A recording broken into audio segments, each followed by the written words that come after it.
tu veux un plus grand pénis, la haute qualité, les bons résultats, les versions complètes, 10 fois plus rapide, 50 fois moins cher. 24 heures par jour et 7 jours par semaine.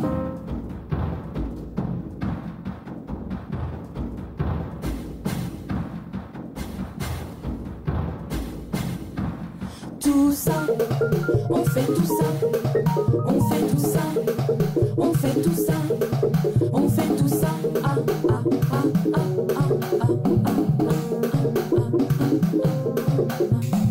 Est-ce que tu veux un superbe corps, la première classe, la technologie, l'efficacité, 4 comprimés, 100% gratuit? Est-ce que tu veux les États-Unis, la satisfaction, les bons logiciels, les économies, 1000 € gagnés, 5 minutes offertes, 24 heures par jour et 7 jours par semaine.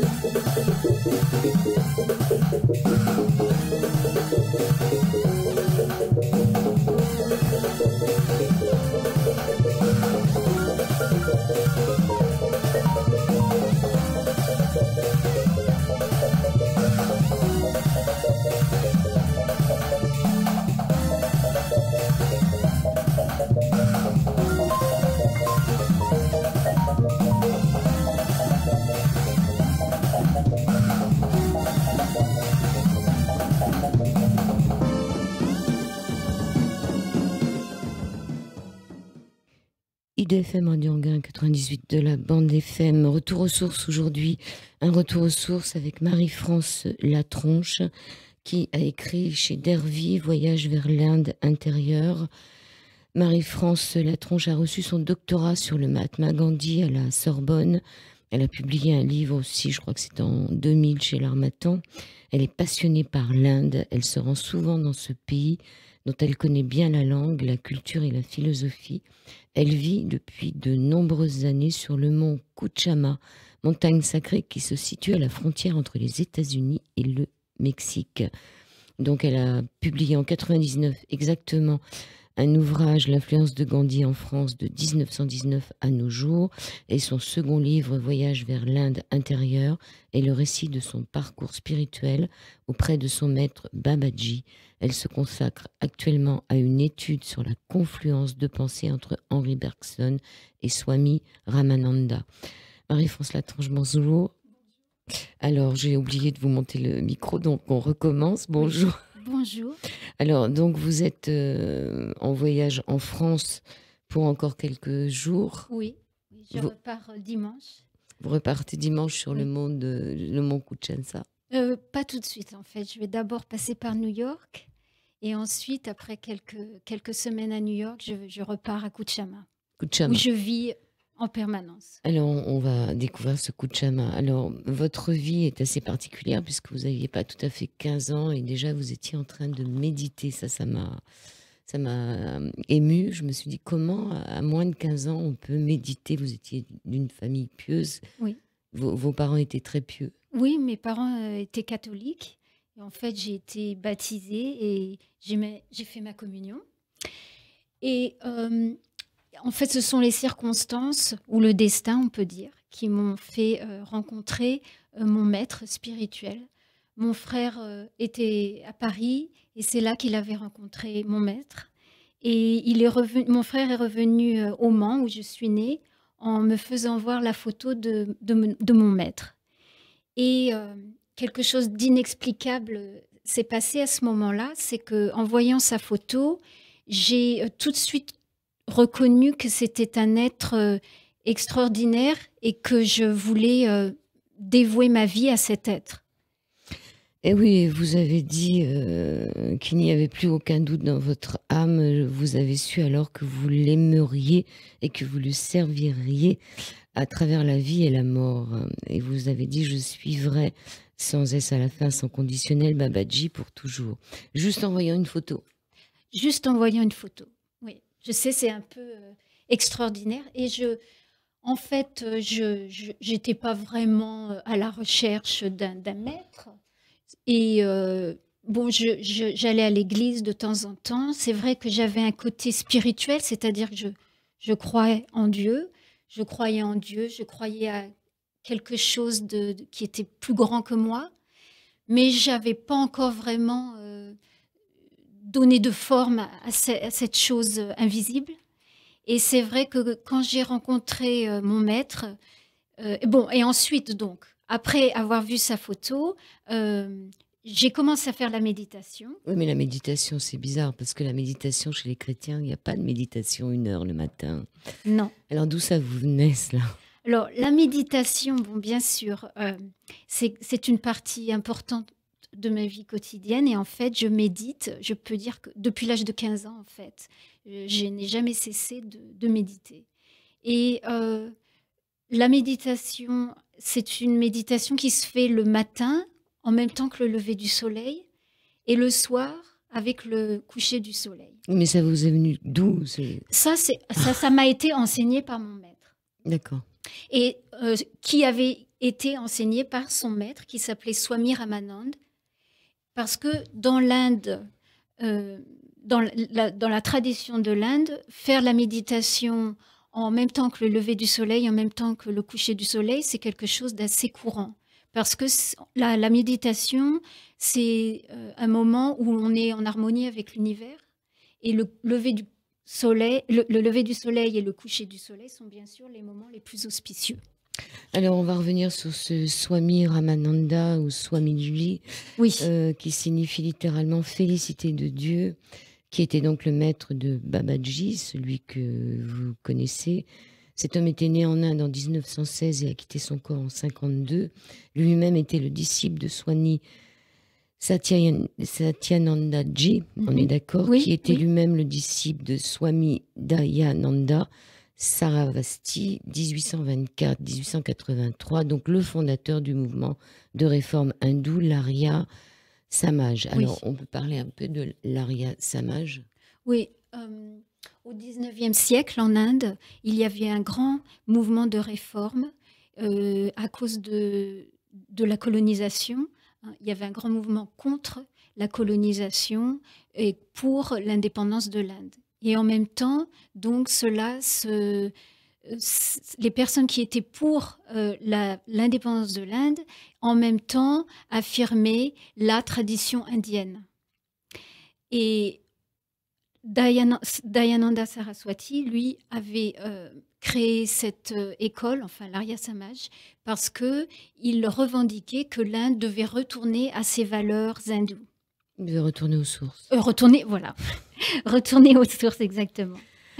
D'accord. Donc, en ce qui concerne Babaji, Oui. lui, c'est un noble. Enfin, on peut dire qu'il descend de Oui. plus que la noblesse, il descend de Rama. Oui.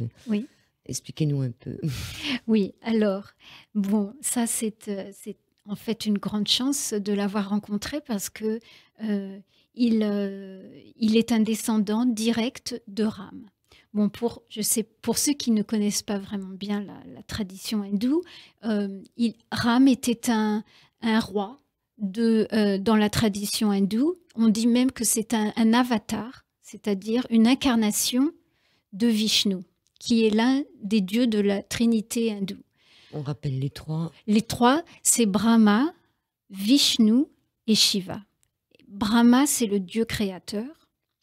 Vishnu, c'est celui qui préserve l'univers.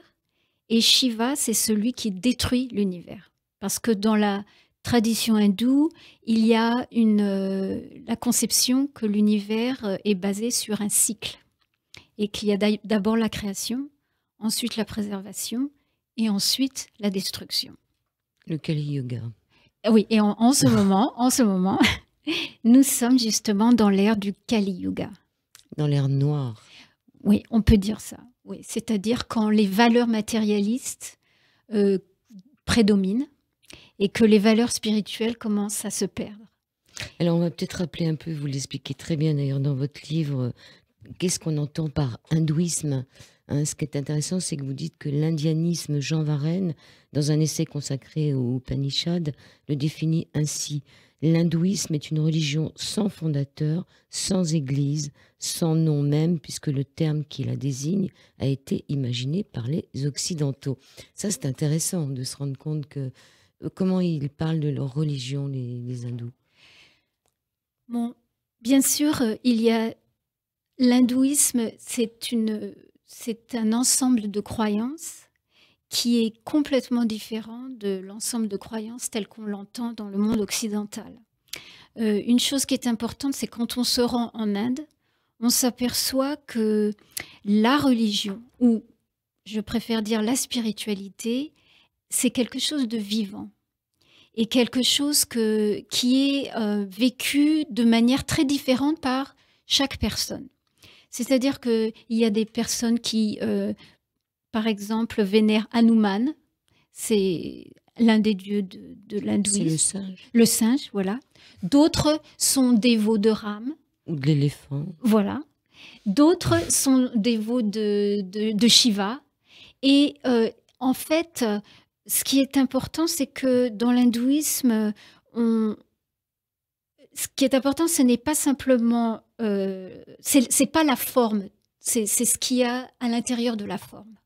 C'est écrit dans votre livre, il dit qu'il faut plutôt regarder ce qui est à l'intérieur du pot que le pot lui-même. Voilà. Vous pouvez développer un peu plus. Oui. Alors, ce que je voudrais dire ici, ce qui est important, c'est que en ce qui concerne mon chemin spirituel ou mon maître, l'enseignement de mon maître, ce n'est pas purement de l'hindouisme. C'est justement un chemin spirituel. Parce que c'est très important pour moi, j'en parle dans le livre, c'est la distinction entre spiritualité et religion. La religion, telle qu'elle, et surtout telle qu'on la voit aujourd'hui, c'est souvent un système qui crée beaucoup de conflits.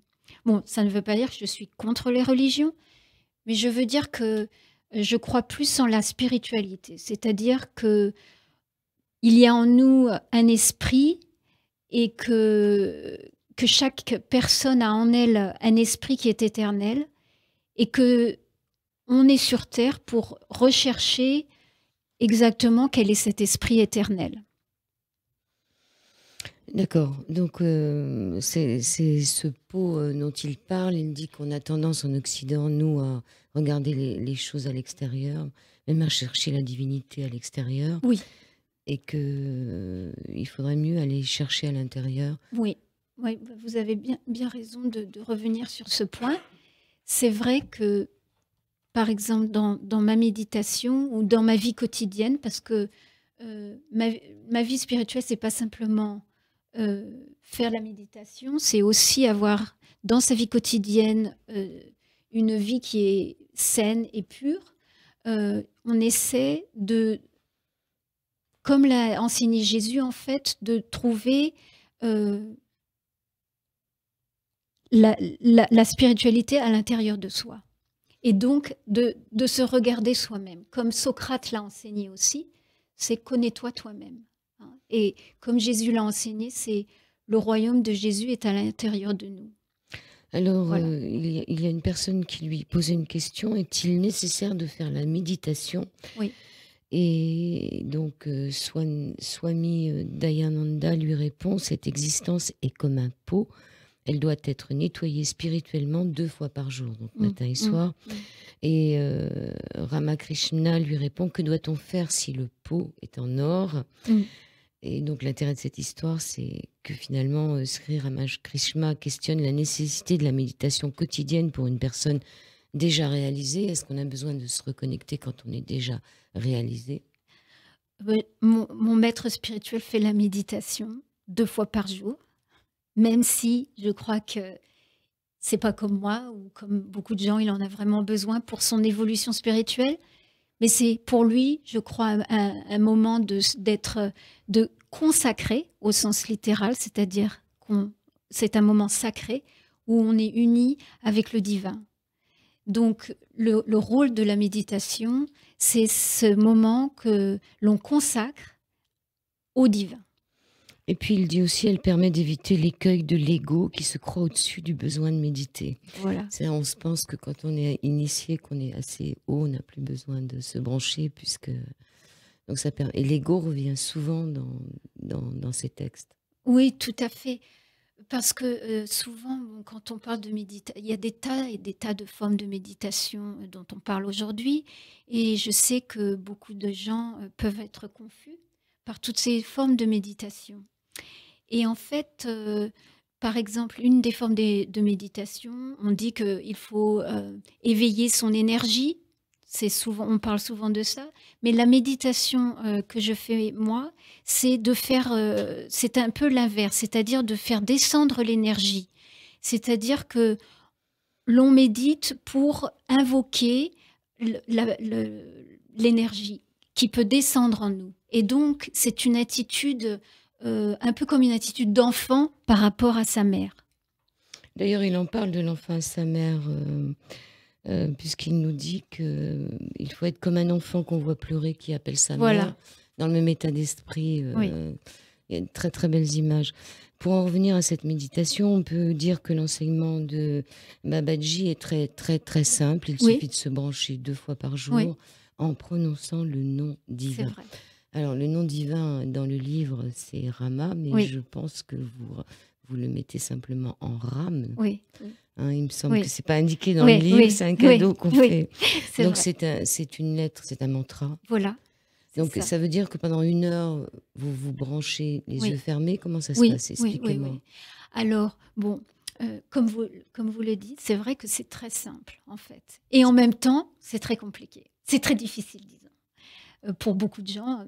Même moi, après de nombreuses années, c'est pas toujours facile pour moi de ne pas être perdue dans mes pensées.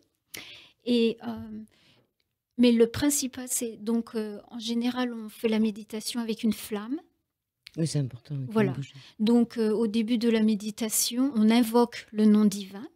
Donc, à voix haute. Vous le faites en mantra? Oui, en mantra, à voix haute. Avec des mudras ou sans mudras? Non, pas de mudra. Simplement en appelant à voix haute. Et donc, ça, on peut dire que c'est une espèce d'invitation. On invite le divin d'une certaine manière à travers la flamme. Parce que comme dans toutes les traditions, la flamme, c'est central. C'est la lumière. C'est la lumière. Et l'énergie vient dans cette flamme et à travers cette flamme en nous. Et donc, je dis aussi une prière en sanskrit que j'ai apprise, que notre maître nous a appris. Et cette prière, ça dure à peu près quelques minutes. Et ensuite, on ferme les yeux. En fait, on ferme les yeux tout le temps. Mais après, la répétition du nom, c'est à l'intérieur de soi. Et là, vous restez dans le silence. On reste dans le silence. On essaie aussi d'être dans le silence à l'intérieur de soi. Bon, c'est pas toujours facile. C'est difficile. Mais il ne s'agit pas de supprimer, ça c'est très important. Parce qu'il y a le yoga, souvent, les gens se disent « Oh, dans le yoga, dans la méditation, je dois absolument supprimer toutes mes pensées. » Non. C'est impossible à faire. Non, c'est impossible parce que les pensées sont naturelles. Il s'agit d'essayer de ne pas y faire attention. Voilà. Et de se concentrer sur le nom. Parce que le nom, ce n'est pas un nom, c'est un nom qui a des vibrations puissantes. Et ces vibrations, ce sont elles qui permettent au mental de petit à petit de s'apaiser. Alors, il dit aussi qu'il y a 2 voies il dit que récemment, la pratique du yoga est devenue très populaire en Occident, où elle a pris de nombreuses formes. Celles-ci ont tendance à s'écarter des traditions indiennes dont elles sont issues. Babaji précise qu'il existe 2 types spécifiques de yoga ou de voies spirituelles. La première, traditionnelle, est la voie qui consiste à éveiller et à faire monter l'énergie spirituelle en soi. Et la seconde voie ne repose pas sur l'éveil de l'énergie, mais sur la descente de l'énergie divine invoquée par la méditation tantrique, mantrique. Exactement. Donc voilà, c'est plus... enfin, vous allez pouvoir en parler mieux que moi. Oui, c'est ce que j'expliquais un petit peu justement. C'est-à-dire que la méditation, on s'assoit régulièrement devant la flamme avec le nom. C'est une méditation donc qui est basée sur la répétition mantrique et que ce nom est bien sûr un nom très ancien qui a été connu depuis les temps immémoriaux, puisque comme on le sait, l'Inde, c'est quand même, ce que je veux dire, c'est que l'Inde, pour moi, ce n'est pas simplement une tradition différente, c'est notre source. C'est de là que vient la connaissance ancienne. Et donc, ce nom-là, il était dans des traditions très anciennes et que ce nom-là contient, c'est ce que dit la tradition, c'est l'univers en soi. C'est-à-dire que, par exemple, dans la Bible, il y a ce passage où l'on dit au commencement était le Verbe. Et le nom, on peut dire qu'en fait, c'est le Verbe. Alors, donc, les uns font monter l'énergie, on pourrait parler d'une Kundalini, Voilà. et les autres, sur la descente de l'énergie divine. On pourrait dire qu'il y en a une qui vient du bas et l'autre Voilà. qui serait plus, C'est ça. qui viendrait plus du haut. On va Oui. écouter la musique que vous nous apportez et vous nous commenterez après.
Retour aux sources, deuxième partie. Un jour, une jeune femme demanda à Babaji: Êtes-vous un maître? Il n'y a qu'un seul maître, et c'est Dieu, répondit-il. Je ne me considère pas comme un maître. Certaines personnes m'appellent ainsi, mais je ne suis qu'un serviteur. Je pense être quelqu'un qui aime et qui aide les autres. Est-il possible d'avancer seul sur le chemin spirituel, mon expérience m'a montré qu'un guide est nécessaire.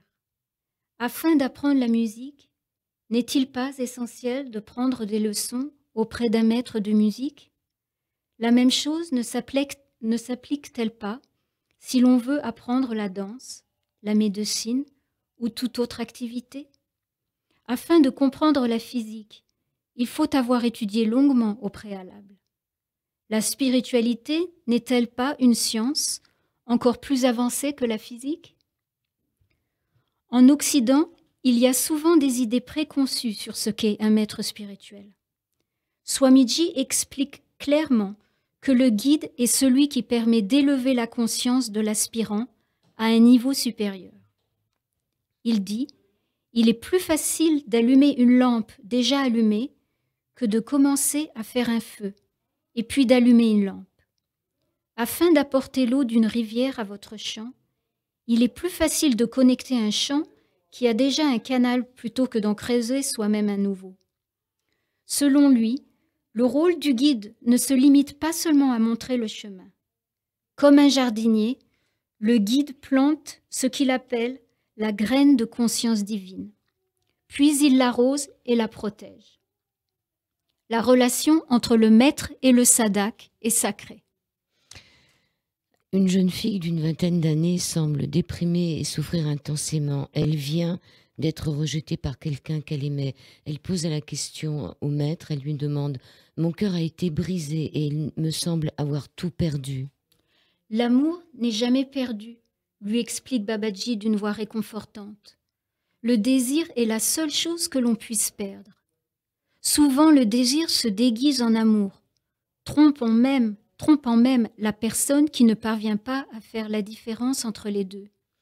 Je pensais aimer et avoir trouvé l'amour. Étais-je dans l'illusion et seulement dans le désir? Lorsque l'on éprouve de la frustration, c'est une preuve positive qu'il s'agit de désir. L'amour n'est jamais frustré parce qu'il est une récompense en soi, mais il s'agit de l'amour qui est plus haut que l'amour émotionnel. L'amour émotionnel est exigeant et il ne cesse de supplier et de gémir lorsqu'il est frustré. Il ne peut jamais être comblé. Le désir est une mauvaise herbe dans le jardin de l'amour, qui pousse au prix de l'amour. Tu n'as rien perdu. Tu ne peux pas perdre ce que tu n'as pas eu. J'ai peur d'aimer à nouveau, ajouta-t-elle. L'amour humain ne restera pas toujours avec toi, car c'est la nature même de l'amour humain. L'amour humain divin, lui, ne te quittera jamais. Il grandit en toi, s'épanouit comme une fleur et ne cesse de grandir. C'est la magie de l'amour divin. Un jeune homme d'une trentaine d'années, célibataire, fait la méditation depuis plusieurs années. Il vient voir Babaji chaque année. Un jour, il se confie à lui. En dépit de la méditation, je me sens seul et j'ai en moi un grand désir de combler ce vide en partageant ma vie avec une autre personne. Ce sentiment de solitude, explique Babaji, ne peut être résolu que si l'on développe en soi la capacité d'aimer, et non pas en espérant que cet amour vienne d'une autre personne. L'on doit prier pour recevoir cette capacité d'aimer, et seul l'amour divin peut combler nos désirs. Je ne comprends que l'amour humain. Comment puis-je comprendre l'amour divin sans en avoir fait l'expérience? L'amour humain n'est qu'une simple émotion. L'amour divin est plus puissant qu'une simple émotion humaine. L'inclusion et l'exclusion sont des choix qui ne sont pas dignes de l'amour. Tous sont bienvenus et personne ne doit se sentir second. Ce n'est pas l'endroit pour les personnes élues, parce que chaque âme est spéciale aux yeux du divin. Il est si difficile de comprendre cela, car les émotions humaines sont tellement complexes. Souvent, nous voulons être aimés. Nous recherchons l'amour à l'extérieur et c'est pourquoi nous ressentons souvent un sentiment de solitude. La joie vient dans le cœur lorsque nous aimons. Vouloir être aimé est une attitude passive. Aussi, il se peut que l'être qui nous aime cesse de nous aimer ou même disparaisse, et cette perte devient une source immense de douleur. Se rendre compte des limites de ce que nous appelons l'amour humain demande beaucoup de temps et de souffrance. Ne dit-on pas que l'amour rend aveugle? Il est nécessaire d'avoir la foi et de savoir que le divin emplira nos cœurs de cet amour intarissable et durable.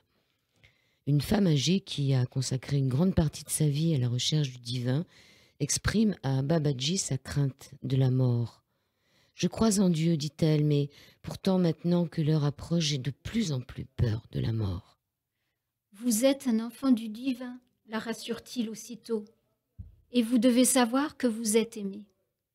Nous sommes aimés par le divin plus que nous ne pourrons jamais l'imaginer. Vous ne devez pas vous inquiéter. Lorsque vous partirez, le Seigneur sera là, vous serrant dans ses bras. Certains demandent à Babaji s'ils sont assez évolués spirituellement ou s'ils sont assez purs, et ces interrogations semblent toujours si sincères et si profondes. Selon lui, celles-ci viennent souvent de l'ego. Être en quête d'état spirituel plus élevé est encore une autre forme de désir. L'on doit avoir une attitude sobre, remercier Dieu pour nous avoir donné la vie et un chemin pour nous rapprocher de lui. Un artiste d'une 50aine d'années s'enquiert auprès de Babaji au sujet de son karma. « Est-il possible de changer mon karma ?» demande-t-il, « car j'échoue toujours dans tout ce que j'entreprends. » Le karma n'est pas une question d'échec ou de succès, répond Babaji. L'échec et le succès sont des réalités très compliquées dans lesquelles les permutations et les combinaisons complexes de nos karmas précédents sont impliquées. Nous ne devons jamais nous soucier des résultats du karma, que ce soit le succès ou l'échec, car ils sont souvent basés sur notre vision relativement étroite et sur nos désirs. Mais comment peut-on se libérer des chaînes du karma? Chaque action doit être consacrée au divin, en lui offrant tout, comme l'on offre une fleur sur l'autel. L'échec et le succès deviennent des dualités insignifiantes. Lorsque l'on demeure dans le divin, l'on est toujours victorieux.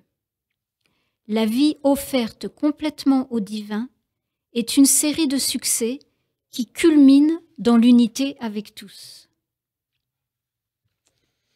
Il y a tout un passage sur le suicide aussi dans ce livre en ce qui concerne les gens qui mettent fin à leur vie pour des raisons qui les regardent. Qu'est-ce qu'il en pense, Babaji?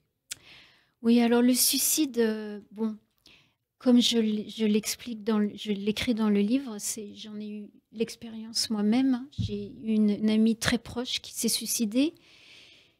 Et le suicide, bon, ce qui est important dans la philosophie qui sous-tend un peu notre vie, c'est que l'évolution, on est sur Terre pour évoluer.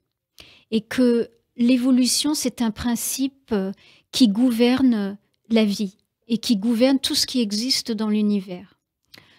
Lorsqu'une personne se suicide, et on ne la juge pas, c'est pas un jugement moral, parce que c'est vrai que parfois, comme on le sait, le mental, il a ses limitations, et que le mental, dans certaines circonstances, le mental d'un être humain, il peut être obscurci à cause ça peut être des problèmes financiers, des problèmes émotionnels, une combinaison de tout ça. Et en fait, la personne, elle est dans un état de dépression, ce qui était arrivé à mon amie. Et dans cet état de dépression, on devient aveugle. Et donc, on met fin à sa vie. Mais ce qui est terrible, c'est qu'en fait, bon, il y a deux choses. C'est que la première chose, c'est que je crois qu'on est sur Terre pour l'évolution. C'est-à-dire que dans chacune de notre vie, notre existence, nos expériences sont là pour nous apprendre quelque chose et c'est comme ça qu'on évolue. La deuxième chose, c'est que, comme j'en parle dans le livre, je crois à la réincarnation. Je crois que nous n'avons pas seulement une seule vie. Notre existence, après la mort, il y a un moment de repos et on renaît à nouveau. Donc, lorsqu'une personne se suicide, bon, on ne peut pas donner un jugement moral, mais pour sa propre évolution, c'est quelque chose de très mauvais. Parce qu'en fait, lorsqu'on se suicide, c'est soi-même, on décide soi-même, on va contre les lois de la nature. Voilà. On met fin à sa propre existence alors que c'était pas encore le moment de notre fin. Et donc, on doit recommencer là où on en était. Alors, il y a aussi une femme d'une 60aine d'années, chrétienne, qui s'est convertie au soufisme. Oui. Cependant, quelque chose en elle la pousse à continuer à chercher. Elle exprime sa culpabilité pour ne pas avoir persévéré dans une voie ou dans une autre. Elle pose la question au maître, est-ce une mauvaise chose que d'avoir changé de chemin spirituel plusieurs fois? Il y a plein de gens qui cherchent et qui trouvent jamais leur maître. Oui. Et Babaji lui répond, de l'extérieur, il semble que ces chemins soient différents, mais en fait, ils ne le sont pas. C'est l'esprit à l'intérieur qui continue de chercher. Donc, c'est toujours le même chemin, finalement, où qu'on aille. Oui, oui, c'est vrai. Enfin, disons que c'est vrai que, à nouveau, là, c'est ce que j'exprime à travers ça, c'est à nouveau cette distinction entre le spirituel et la religion. C'est-à-dire que je pense que certaines personnes, même si elles suivent une certaine forme de religion, elles ne se sentent pas complètement satisfaites dans cette forme de religion et elles commencent à essayer de chercher quelque chose d'autre. Bon, j'ai rencontré beaucoup de personnes qui étaient catholiques et en fait ont besoin de chercher quelque chose d'autre parce qu'ils ne trouvent pas toutes les réponses ou le contraire. Hein, il y a des personnes qui sont juives, qui se convertissent au catholicisme, etc. Bon, mais ce que je pense, c'est qu'on doit pas, si une personne a ce besoin de changer de religion, de se tourner plus vers la spiritualité, c'est parce qu'il y a quelque chose à l'intérieur qui la pousse à faire ça. Et alors il dit aussi, pour certains, il vient un moment où la religion ne parvient plus à répondre à l'appel profond de l'âme. Voilà. Un homme d'une 40aine d'années, visiblement confus et accablé par de nombreux problèmes, se confie. Il dit, après avoir tenté plusieurs chemins spirituels incluant le Vedanta, le christianisme et l'islam, je ne parviens pas à trouver la paix. Babaji lui répond, celui qui cherche est toujours limité par son propre mental. Il est nécessaire d'aller au-delà du mental et de s'ouvrir afin de recevoir l'énergie divine, car seule cette énergie peut vraiment opérer le miracle. Ce qui est intéressant dans cette phrase, c'est celui qui cherche est toujours limité par son propre mental. Ouais. Est-ce que vous pouvez développer ça? Parce qu'on est obligé de chercher quand même quelque part. Hein, si on ne cherche pas, à moins qu'on pense que ce soit lui qui nous trouve. Oui, c'est un peu ça. C'est une idée en fait qui est plus présente dans la tradition indienne que dans la tradition occidentale. Dans la conception orientale, en fait, on peut dire, l'être qui cherche et celui qui l'être qui cherche à l'intérieur et celui qui cherche sont un. Ou on peut dire d'une autre manière que l'âme individuelle et le divin sont un. Et donc que les religions, ce sont simplement des formes, des moyens un petit peu d'y parvenir. Mais ce que chaque personne doit réaliser, c'est qu'en fait, Dieu, on arrive encore à cette chose, que Dieu est à l'intérieur de nous et que ce que l'on cherche, c'est à l'intérieur de nous. Souvent, le mental, surtout dans notre culture où on nous dit, bon, Dieu, il est séparé, Dieu, il est quelque chose que je ne vais jamais pouvoir y accéder, on n'arrive pas à comprendre qu'en fait, on peut arriver à cette union. Dans le yoga, qui veut dire relier. Voilà. Deuxième pause musicale. Je ne sais pas où vous allez nous emmener, mais on y va tout de suite.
Voilà, et nous reprenons ce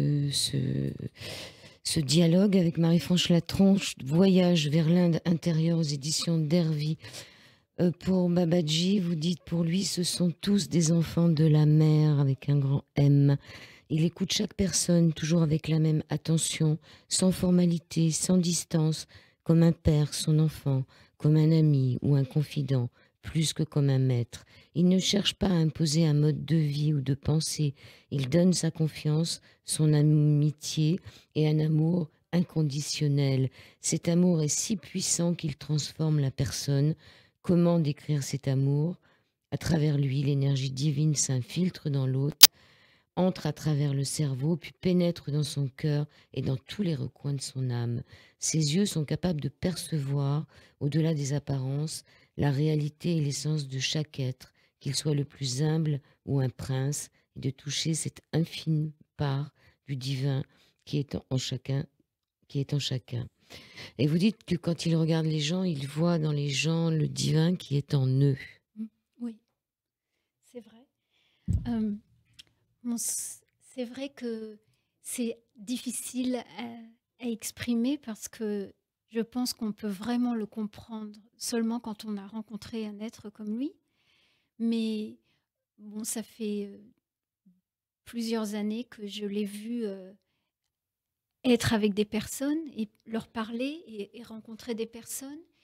Et il a, disons que je pense que comme c'est quelqu'un qui est éveillé, comme on dit, qui est réalisé, il a la capacité de vraiment voir quelle est l'essence de l'autre. Ça peut être gênant quand quelqu'un lit comme ça à travers un livre ouvert.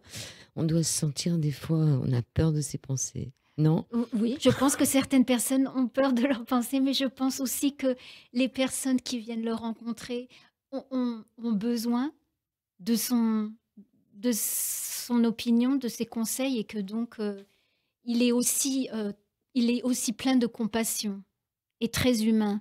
Donc je pense que c'est pas un problème. Il sait ce qu'il y a dans la personne, mais ça l'empêche pas d'aimer la personne. Alors qu'est-ce qu'il trouve de divin dans l'autre? Parce que moi j'ai pensé à ça tout à l'heure. Je me suis dit comment on peut voir le divin dans un, je sais pas moi, dans un dictateur, un meurtrier, enfin en masse. Et enfin, oui, mais voilà. c'est ça, parce que ça vient du fait que tout est divin. Tout sur Terre est divin. Donc c'est quoi? C'est Shiva qu'on voit? La Non, partie de je la crois, Trinité non. sombre? Non. C'est-à-dire que souvent il explique il y a cette idée de Dieu et de la création. Dieu, il a créé tout ce qui est sur Terre. Donc, c'est impossible que Dieu il ait créé les gens qui sont bons et les gens qui sont mauvais. Ils n'ont pas été créés par Dieu, vous voyez? Ils ont été créés par qui alors? Ils ont été créés par Dieu. D'accord. Ouais, non. Ils ont été créés par Dieu. Et en fait, bon, les personnes qu'on dit, par exemple Hitler ou comme Ouais, enfin, ces personnes-là, bon, bien sûr, elles ont des choses qui sont très mauvaises en elles, mais c'est là où elles en sont sur le chemin de l'évolution. Et comment pouvoir arriver à voir le divin, c'est-à-dire dans un meurtrier, par exemple? Avec l'amour, je pense. Lorsqu'on a suffisamment d'amour à l'intérieur de soi, c'est un petit peu ce que Jésus aussi, il disait celui qui n'a jamais péché pourra lui jeter la première pierre. Est-ce que dans l'âme, Voyez? justement, c'est pas une histoire de karma, de roue, des renaissances qui ferait qu'un meurtrier va un jour être la victime de son bourreau? Oui, tout à fait, c'est possible. Et en fait, disons que comme je l'écris, j'ai écrit un livre sur Gandhi, par exemple. Bon, c'est un petit peu le même principe, celui de non-violence. C'est-à-dire que la non-violence, au sens précis, c'est la loi d'amour. C'est-à-dire que on aime, même si on est haï, on l'oppose avec l'amour. Parce que c'est cette force-là, l'amour est vu comme une force qui peut transformer l'autre. C'est une puissance ça a une puissance de transformation. Donc, lorsqu'on aime un être, pas pour ce qu'il a fait, pas pour ce qu'il est dans ses actions, mais pour ce qu'il est en essence, c'est-à-dire un être qui a été créé par Dieu, hein, il est né sur Terre, alors là, on peut éventuellement le transformer. Et je sais que il y a des personnes qui arrivent à faire ça. On va repartir un peu sur le mont Kunjasa. Le mont Kuchama. Kuchama. Oui. Kunjasa, je ne sais pas si ça fait plus indien. Oui. Kuchama, donc Oui. c'est un endroit où vous êtes arrivé, vous aviez 27 ans, je crois. Voilà. Vous avez fait des études. Oui. Et d'un seul coup, vous avez décidé de partir là-bas. Oui. Alors, racontez-nous comment Babaji a connu cet endroit. Oui. C'est écrit dans le livre, mais... Oui. Oui.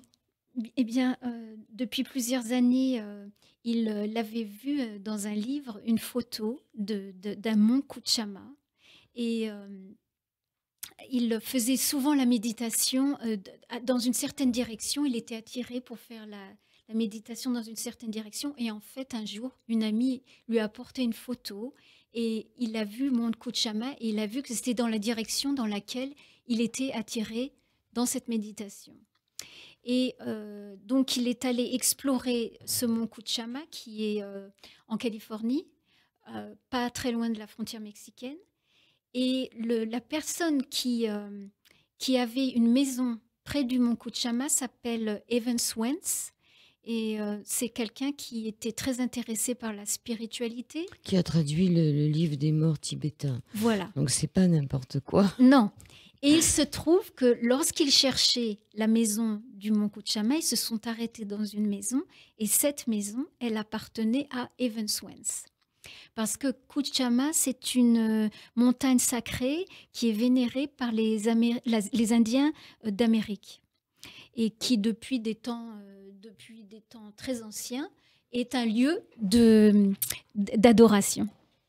D'accord, donc un lieu d'adoration, mais sans temple, hein, c'est-à-dire... sans temple. Sans marque. Non. C'est la nature, le cosmos. Alors, c'est assez désertique, hein, c'est très pierreux. Oui. Et donc, vous arrivez là-bas, vous avez 27 ans, et vous étiez parisienne, enfin, vous étiez citadine, on peut dire, vous ne connaissiez pas la campagne. Non. Et là, on vous demande de relever vos manches et de commencer à planter des graines dans le désert. Voilà, exactement. Oui, en fait, c'est vrai que je m'étais jamais intéressée au jardin ou à la nature dans ma jeunesse, quoi. Et lorsque je suis arrivée à Kuchama, c'est vrai qu'en fait, j'ai tout de suite été vraiment attirée par l'endroit. Et en fait, quand je l'ai créé dans mon livre, je me suis tout de suite rappelée d'un petit village qui m'est cher. C'est le village où j'allais dans mon enfance, c'est en Ardèche, à Vaugué. Et parce qu'il y a une grande lumière dans cette région. Et l'air aussi est très pur. Et en fait, la plupart de l'année, le ciel est d'un bleu parfait. Donc, et la montagne aussi est désertique. Donc, il y a une vibration très calme et très pure dans cette montagne. Et j'ai commencé à faire du jardin, en fait, et a créé en fait un jardin avec. J'ai planté des arbres fruitiers et voilà. D'accord, mais l'Ardèche, il y a aussi des montagnes qui ressemblent à des... Parce que dans le mont Kunchama, il y a un lingam géant. Oui, Mais en Ardèche, il y a aussi des montagnes qui ont des têtes d'hommes. Enfin, oui, oui. Il y a beaucoup de similarités ouais, en fait. ouais, c'est vrai, vous les aviez remarquées quand vous Oui, étiez oui, oui, jeune. Ouais. oui, C'est oui. vraiment des montagnes qui parlent. Oui, c'est vrai. Donc, vous arrivez dans ce mont Kitchana et là, vous ne le quittez pas pendant combien d'années? Oh là, je pense que je suis restée une dizaine d'années Sans bouger. sans bouger, oui. Et ensuite, Babaji vous emmène, vous balader un peu à Londres Voilà, et en Inde. voilà. On peut peut-être parler un peu de l'Inde. Donc, vous découvrez Oui. l'Inde, vous avez pratiquement la quarantaine à l'époque. non? Oui, je suis allée en Inde la première fois en 2001. Et vous pensez que finalement, dans une ancienne incarnation, vous viviez là-bas. C'est-à-dire que l'Inde, elle était déjà en vous, d'où Oui, oui. l'Inde intérieure. Oui, c'est vrai. C'est vrai que bon, ça, je crois que je le dis dans mon livre, quand j'avais même 14 ans, j'avais demandé à mes parents, mon père était très bricoleur, et je lui avais demandé de me mettre le matelas par terre, de peindre ma chambre avec des couleurs indiennes, et j'écoutais de la musique indienne. Enfin, j'étais déjà, sans le savoir, j'étais attirée par l'Inde. Je ne savais pas pourquoi en fait. Mais C'était l'époque hippie, hein. Vous dites que vous n'étiez ouais, pas du tout hippie. non, mais en fait non, j'étais pas du tout hippie, c'est ça. C'était pas le côté hippie.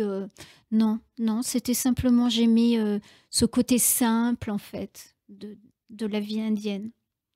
Mais on avait quand même la chance de pouvoir se procurer beaucoup de choses en France. À cette époque-là, c'était les années Pink Floyd, etc. Oui. Donc il y avait quand même beaucoup d'Inde qui Oui, venaient chez nous. c'est vrai, Hein, on c'est ne vrai. pouvait pas ne pas l'entendre et en être, Oui. en être conscient. Oui. Donc la première fois où vous avez senti l'Inde, c'était où? Vous vous souvenez où... Vous voulez dire en France? Oui, quand vous étiez jeune. Quand j'avais 14 ans à peu près, c'est là que j'ai commencé déjà je me sentais déjà attirée un peu Et par c'est venu l'Inde. par la musique, c'est venu par... Oui, il y avait la musique, il y avait des choses, il y avait un magasin où Et on voilà, vendait il y a- des choses d'Inde et qui j'étais sentait très fort. voilà, les parfums de Ouais. l'Inde. C'est vrai que j'étais déjà attirée par On ça. a tous Ouais. vécu ça. Voilà, C'est-à-dire voilà. on pouvait, elle est venue vers nous, là. Voilà, l'Inde. elle est venue, exactement. Ouais. Elle est venue vers moi. Et puis, bon, pendant des années, en fait, je ne suis pas allée en Inde. Hein. Je lisais la philosophie indienne.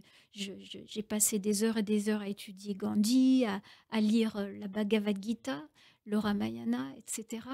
Et en fait, bien des années plus tard, c'est là que je suis allée pour la première fois. Oui, parce que votre maître vous a emmené là-bas. Voilà. Plusieurs fois, d'ailleurs. Oui, c'est vrai. Et lui, en ce qui le concerne, il est vraiment un érudit profond. Il Oui. maîtrise plusieurs langues. Il a une Ah oui. bibliothèque Oui. extraordinaire. Oui. C'est vrai qu'on se rend compte qu'il est très riche parce qu'il a quand même des maisons un peu partout. Je veux Oui. dire, son enseignement, il est donné comment? C'est-à-dire, si on veut, par exemple, à Paris, si on veut suivre son enseignement, il a une école. Comment ça se passe? Non, on n'a pas une école de manière formelle parce qu'il a toujours résisté à avoir une organisation, Il une aime pas- institution. Oui, il veut pas de médias non plus. Hein. Non, pas trop de médias. Oui. Non, en fait, bon là, parce que les institutions souvent, comment dire, les institutions, elles font que les choses perdent de leur vitalité. Hein. Donc c'est pour ça qu'il essaie de faire les choses un petit peu. En général, les gens viennent le rencontrer, c'est de bouche à oreille, en fait. Il a combien d'adeptes à peu près? On en sait rien. Oh, alors là, vous savez, ça fait 40 ans qu'il rencontre des personnes en Inde, en Europe, aux États-Unis, donc des centaines. Mais chaque personne qu'il rencontre, c'est de manière personnelle. C'est-à-dire que pour lui, il ne s'agit pas de parler de manière générale à des millions de personnes. Hein. C'est de comprendre et d'aider une personne de manière personnelle. Voilà. Et d'essayer de la guider, de lui donner, de l'initier aussi, de l'initier au mantra, quand la personne le désire, parce que une fois qu'elle est initiée au mantra, elle peut faire la méditation et donc évoluer dans sa propre vie. En fait, c'est d'essayer de la faire avancer sur son propre chemin. Vous voyez ? D'accord.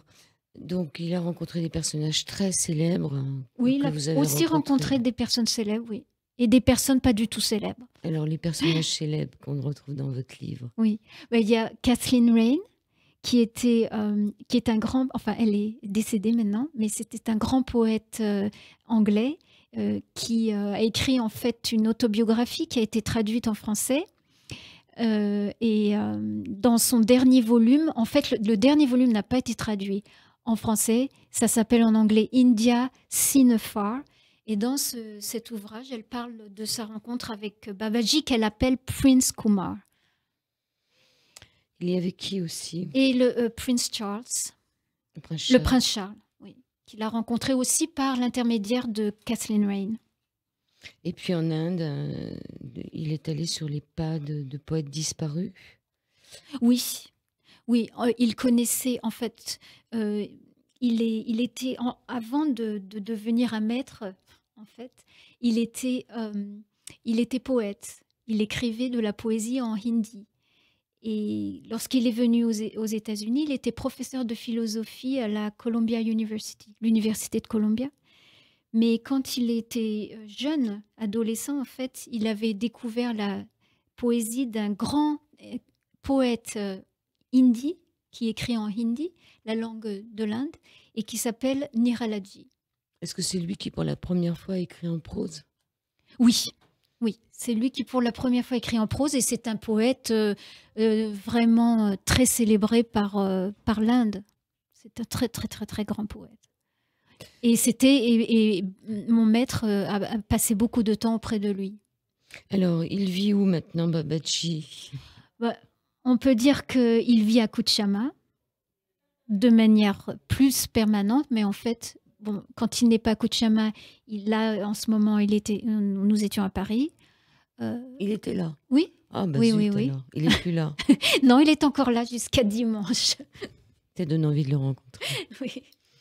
Oui, et donc quand une personne a un désir de le rencontrer, parce qu'elle en a un besoin spirituel, on peut dire, alors il est ouvert à rencontrer cette personne. Donc là, en ce moment, il rencontre des gens. Oui, il a rencontré des gens tous les jours. Oui. Est-ce qu'il y a un centre? Il n'y a aucun endroit où... Si, il y a un endroit. Bah alors. Voilà, c'est l'endroit. Il y a un endroit, c'est à Père-Lachaise, en fait, près du cimetière Père-Lachaise. Dans un appartement d'un ami qui s'appelle Alexandre. Mais là où vous étiez quand vous étiez voilà. jeune, c'est toujours le même appartement. C'est le même appartement. C'est historique. Voilà. D'accord. C'est un endroit historique. C'est génial, ça. Quand vous revenez là, vous devez retrouver toute votre jeunesse aussi. Oui.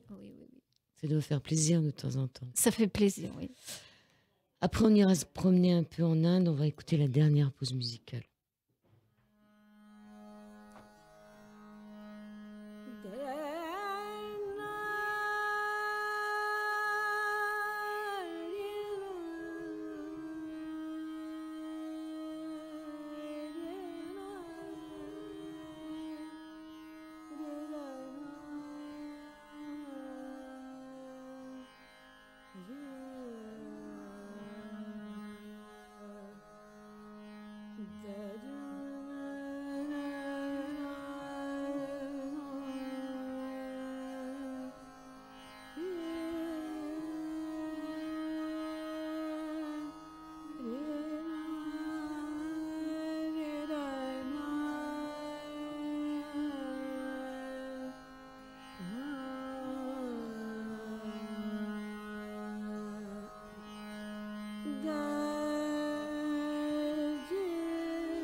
Voilà, et je vous propose pour terminer ce retour aux sources avec Marie-France Latronche, pour son livre Voyage vers l'Inde intérieure aux éditions d'Hervy, de nous faire voyager un peu en Inde et dans les sites sacrés.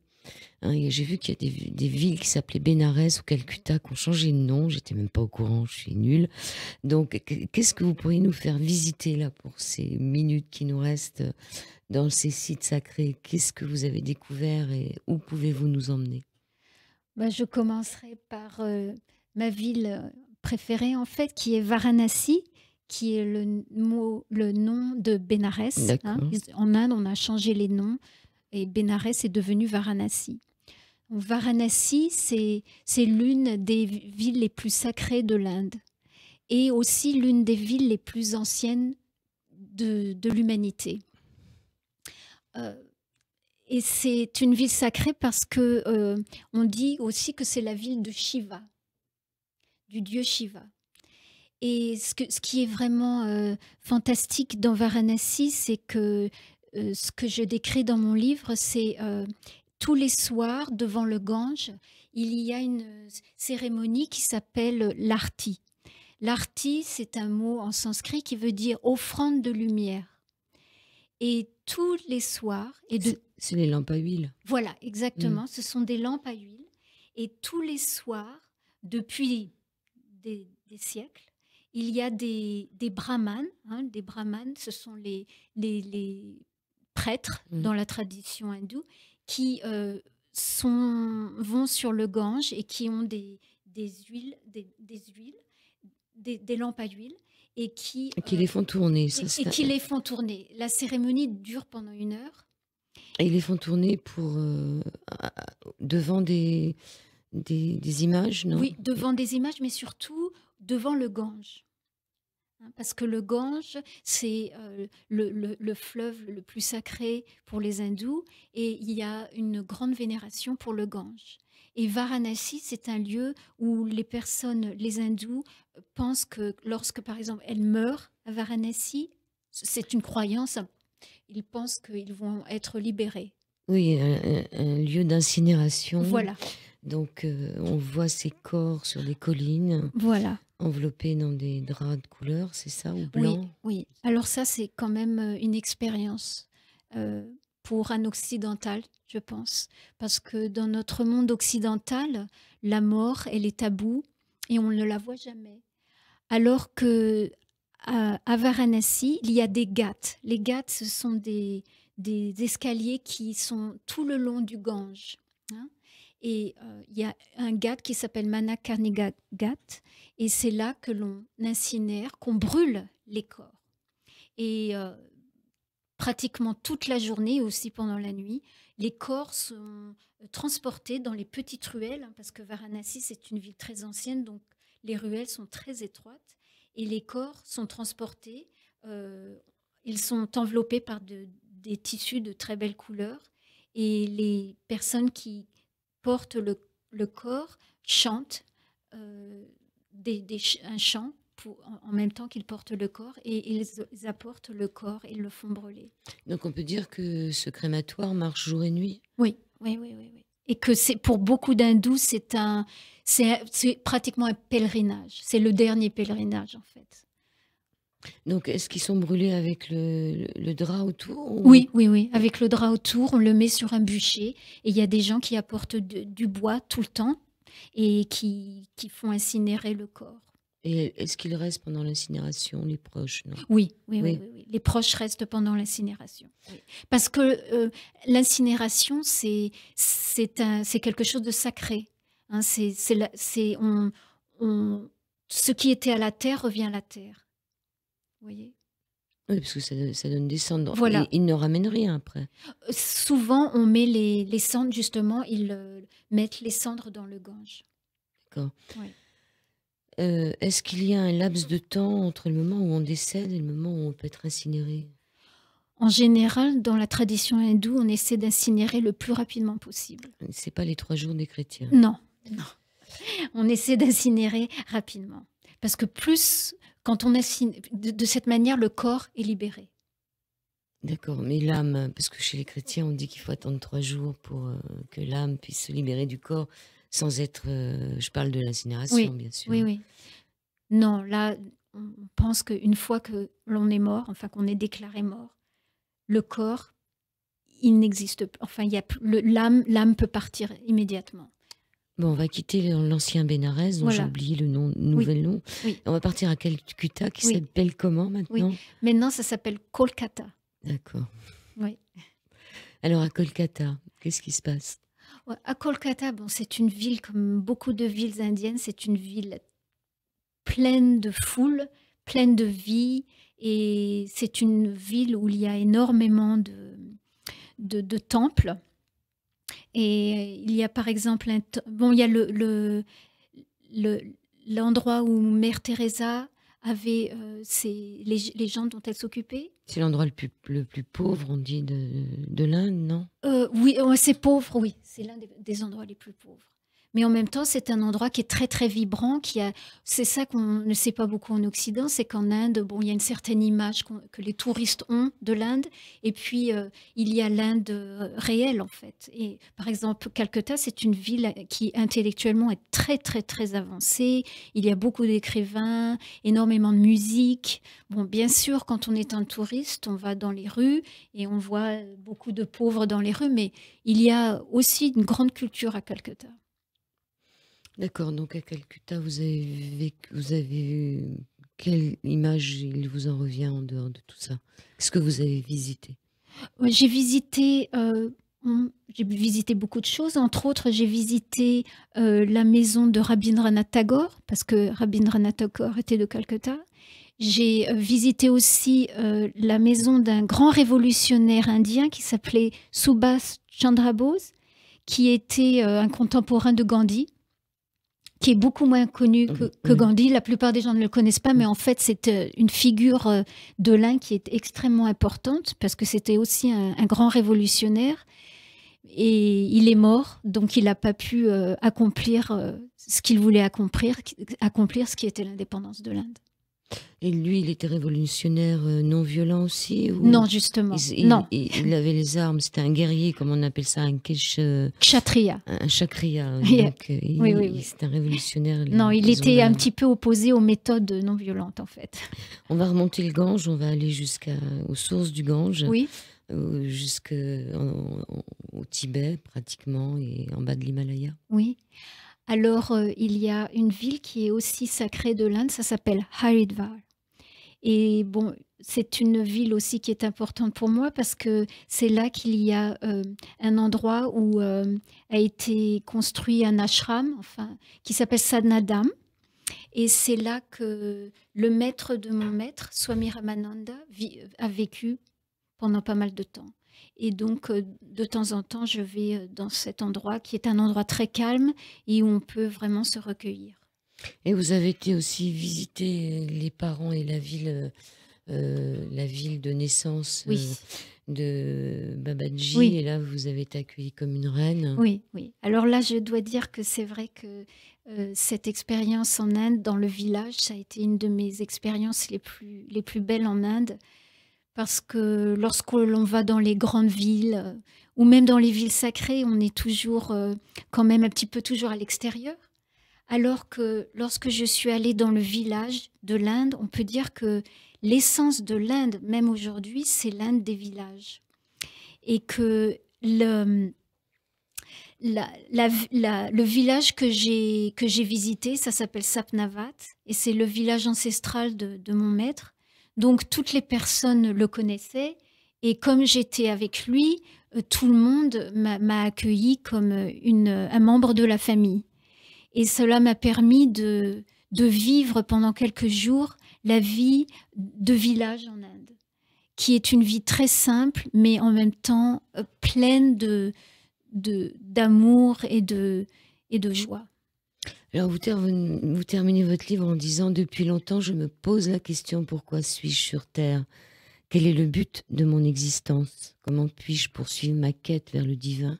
Comment ne pas me perdre dans le labyrinthe du mental, dans les tentacules de l'ego ?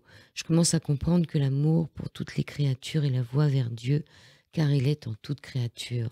Cette aventure est spirituelle. En Occident, on a l'habitude de séparer le spirituel du temporel, l'esprit de la matière et le sacré du profane. Babaji m'a aidé à faire entrer le sacré dans chaque sphère de la vie et il m'a fait comprendre qu'en chaque être vit une étincelle du divin. Le monde moderne se trouve confronté au terrorisme et aux dissensions et il ne sait pas comment y faire face. L'étincelle du divin existe également dans le terroriste. Le défi consiste à être capable de la toucher, de la raviver et d'attiser en lui la flamme d'humanité et de divinité. C'est la tâche qui nous incombe pour ce siècle et pour les siècles à venir. L'étincelle du divin existe aussi dans le terroriste. On est en pleine actualité en ce moment avec ce qui se passe. Je vous laisse la parole. Oui, là j'essaie d'exprimer un petit peu ce que m'a donné ce parcours que j'ai eu auprès de mon maître, c'est-à-dire que ça m'a renforcée à l'intérieur dans cette croyance que le divin, il est en toute personne. Et que je sais que ça peut peut-être paraître naïf pour beaucoup de gens, mais en même temps, je pense que aujourd'hui, la plupart des gens, lorsqu'on écoute les informations, les conflits qui se développent tous les jours, on peut être un petit peu on est en désarroi. Et je pense qu'il faut comprendre pourquoi on en est arrivé là. Et que la raison pour laquelle on a tous ces conflits, c'est que les valeurs matérielles qui prédominent, comme la poursuite incessante du gain, le désir de puissance, toutes ces choses, toutes ces valeurs matérielles, en fait, ne peuvent que conduire au conflit. Et que la seule manière de trouver une réponse, c'est de travailler sur soi-même et d'essayer de trouver en soi cette force qui peut justement changer soi-même et en même temps les autres et l'univers. Alors vous dites, alors quelle est ma réalité? Vous vous posez la question et vous répondez que ma réalité est que comme toute âme, je suis d'origine divine et c'est cela que je dois réaliser. La solution ultime de nos problèmes sociaux ne réside pas dans le changement des structures sociales, avait écrit Swamiji. Le changement vient du changement intérieur et individuel. Nous avons tous l'habitude de blâmer le reste du monde et la société pour nos problèmes et nous constatons tous aussi la condition alarmante de la situation politique et sociale de la planète. Nous sommes conscients de ces disparités, de ces inégalités, de ces injustices ainsi que de ces limites. Nous accusons le gouvernement nous sommes indignés par la corruption et horrifiés par la violence sans cesse croissante. L'environnement de la planète est chaque jour de plus en plus en danger. Le réchauffement de la planète est simplement un symptôme de notre malaise intérieur. Le traitement externe de ce symptôme ne supprimera pas la cause de ce symptôme, à moins que nous mettions un frein à cette course folle pour le pouvoir et le gain, ces problèmes demeureront. Le traitement symptomatique supprimera seulement la maladie, tout comme le traitement allopathique du malade. Les solutions spirituelles sont similaires à l'homéopathie qui essaie de traiter la cause réelle et soigner la personne entière et non pas sympathisant. Ça, c'est un texte qui remonte, qui date un peu. Oui. Puisque ça, c'est les paroles de Swamiji, donc Oui. C'était avant les années 56, puisqu'il est mort en 56. Oui. Donc on est en plein dedans. Il dit aussi que ce travail va prendre du temps, il pourra prendre même des siècles, mais qu'importe, c'est le chemin de l'évolution. Il est possible d'accélérer ce processus d'évolution par un travail intérieur de la sadhana. Qu'est-ce que c'est que la sadhana? La sadhana, c'est le chemin spirituel, c'est l'effort. L'effort que l'on fait dans la vie. Et ce que je voudrais dire, c'est que souvent, lorsqu'on dit bon, cette personne a un chemin spirituel, on pense que c'est quelque chose qui est séparé de la vie. Mais ce que dit aussi Swami Ramanand, c'est que la vie, la spiritualité, c'est la vie. Et c'est ça c'est un peu le message que j'aimerais donner aujourd'hui, et que je ressens dans ma propre vie, c'est que la spiritualité, c'est pas quelque chose qui est opposé à la vie. C'est quelque chose qui essaie de rendre la vie plus sacrée, en fait. Mais on peut pas avoir on peut pas avoir une voie spirituelle et une vie quotidienne qui sont complètement différentes. Par exemple, bon, il y a des personnes qui écrivent sur la spiritualité, qui parlent de textes sanscrits sans savoir même le langage. Et qui roulent dans des grosses voitures, voilà. Qui consomment énormément. Voilà. Oui, voilà. On en connaît. Vous voyez. Donc, moi, ce que m'a enseigné mon maître, c'est de me lever le matin de bonne heure, de prendre votre douche. De prendre ma douche, de me promener, d'avoir un déjeuner qui n'est pas trop lourd, de faire la cuisine moi-même. Je suis végétarienne, on ne l'impose à personne, mais j'essaie d'avoir une nourriture qui est saine. Quand je suis à Kuchama, je travaille dans mon jardin, je me salis les mains. Et ça purifie le corps aussi. Et ça purifie le corps. Du sport. Voilà. Et donc, ma vie, elle est en harmonie avec ma vie spirituelle, vous voyez. Donc, pour moi, ça, c'est très important. Et beaucoup de gens, en fait, viennent en se disant « Oh, je suis à la recherche d'une spiritualité, etc. » Mais en fait, on peut dire que déjà, ça commence par prendre bien soin de son corps. Vous voyez, essayer d'avoir une bonne routine, de manger comme il faut, et ensuite peut-être on peut penser à la spiritualité. Et c'est par là, je veux dire tout simplement que il faut déjà commencer par s'examiner soi-même et avoir une vie plus en harmonie avec l'univers. Et c'est ça, en fait, je pense, la vraie spiritualité, et la spiritualité qui m'a été enseignée. Alors, on va reprendre quelques termes sanscrits que vous avez à la fin, en glossaire à la fin de votre livre. Ahimsa, on dit comment? Ahimsa. Ahimsa, bon, c'est un terme qui veut dire non-violence. C'est un terme sanskrit qui est déjà mentionné dans les Upanishads, qui sont les textes sanscrits très anciens. Et c'est un terme qui a été repris par Gandhi, bien sûr, pour exprimer la non-violence. Mais comme je le disais au début du programme, cela veut dire, de manière générale, c'est le respect envers toutes les créatures. Parce que dans les Upanishads et dans tous les textes hindous, on ne peut pas dire que ce soit non-violence. Il y a des dieux qui se font la guerre, qui se tuent, qui s'entretuent. Ce n'est pas des romans à l'eau de rose, quand même. Non, il y a une différence entre justement les dieux, comme dans la mythologie grecque. Hein. Moi, même quand j'étais petite, je lisais la mythologie grecque et je me demandais alors comment est-ce possible que les Grecs hindous ils soient jaloux les uns des autres, etc. Donc, en fait, les les mythes, enfin non, c'est pas des mythes, les histoires des dieux dans les Puranas, en fait. Les Puranas, ce sont les textes qui racontent les histoires des dieux hindous.